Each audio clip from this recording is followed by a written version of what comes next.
What is the Song of Deborah? This is the question that we seek to answer today as we continue our verse-by-verse study of the book of Judges on Walking Through the Bible.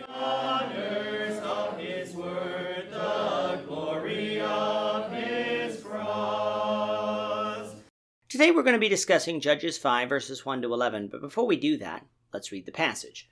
If you have a Bible with you, you can turn to Judges 5 verse 1, but if you don't have a Bible, don't worry, just follow along with us on the screen. The version that we'll be reading from is the New King James Version. So Judges chapter 5, beginning at verse 1. Then Deborah and Barak, the son of Abinoam, sang on that day, saying, When leaders lead in Israel, when the people willingly offer themselves, bless the Lord. Hear, O kings, give ear, O princes. I, even I, will sing praises to the Lord. I will sing praise to the Lord God of Israel. Lord, when you went out from Seir, when you marched from the field of Edom, the earth trembled and the heavens poured. The clouds also poured water.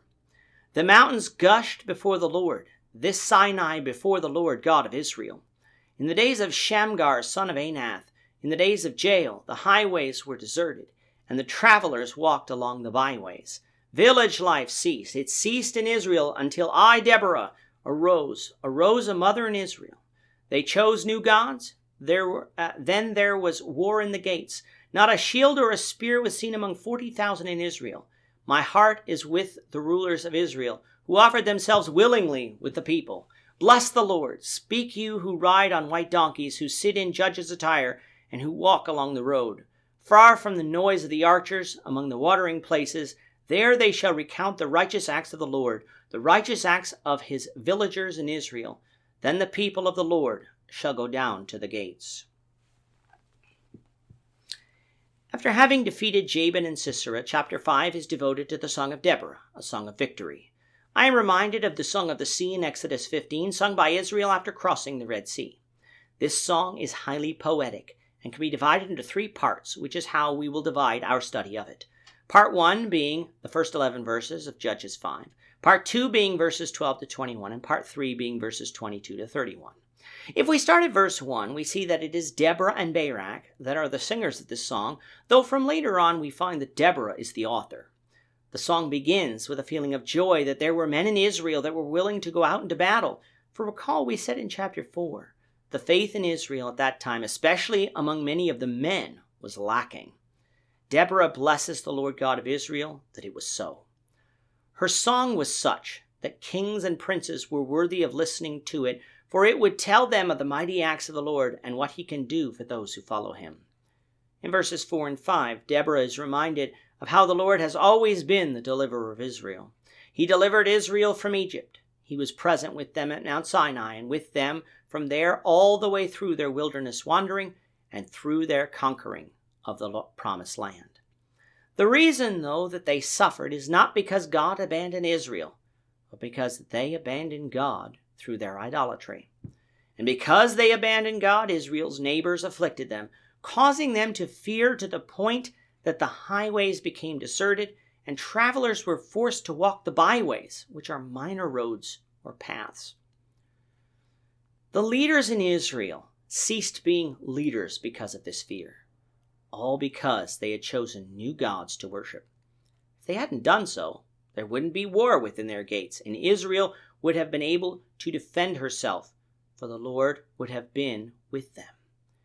It was in Deborah's days that God raised up Shamgar to defeat the Philistines, which did help liberate Judah. But it was Deborah whom God raised up to be the prophetess and judge in the north of Israel, a mother in Israel, for the fathers of Israel had largely shirked their responsibility. In verses 10 and 11, Deborah calls upon those who ride on white donkeys and sit in judges' attire, in other words, those who are noble and rich, to sing of this deliverance.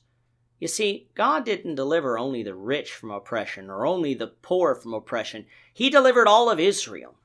So while the poor might be more willing to give glory to the Lord, the rich need to do so as well, for without God, they would still be under the thumbs of Jabin and Sisera. They were to recount the righteous acts of the Lord wherever they went, whether it was far away from the noises of the archers or among the watering places. The results of all this would be that the people would again return to the gates and return to everyday life without fear. What a major contrast to how Israel lived before to how they lived after God's deliverance. Before, Israel couldn't go out into the highways and leaders weren't living up to their obligations.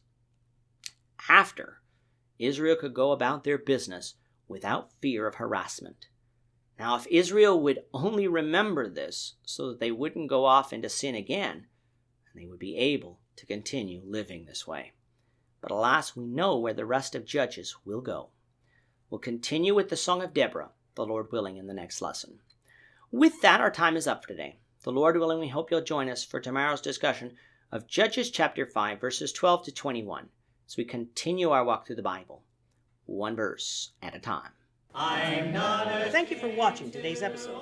We hope that you found it edifying and ask that you not only subscribe to our channel and podcast, but that you like and share this episode among your friends, so that the saving gospel of Jesus Christ can go out to the whole world.